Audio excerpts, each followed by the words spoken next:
Nindot kayo palandungon ang panagtapok na usab sa mga kanihayng mga nag-uban sa Seminaryo Columbano. Gikampi sa nakalalaing mga dapit pero nagkatapok mi karon tungod kay ugmang adlaw na may blessing sa chapel ito sa Mati.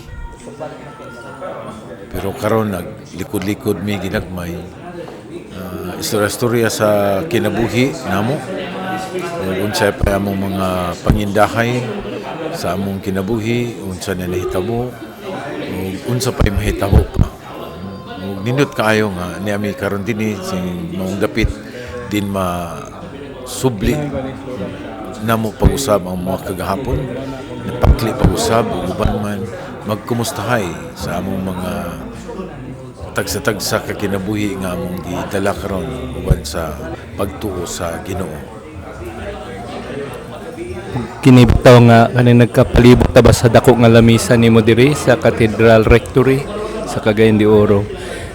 Nindot ba usa ka circle nagkatapok ta ang istorya nasa wala nasa tuo pero nagkahiusa ta mga amigo Columbano nagkita sa Columban Formation dito sa Cebu City.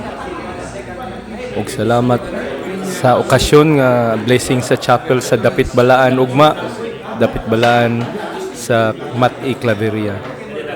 Sa bisperas nagkatapok-tapok ta diri. Tagay-tagay, istorya-istorya. Gikan pod nagdula og pickleball, no? Mga first timers kasagaran. So bibo lipay mao gyud ang kinabuhi nato.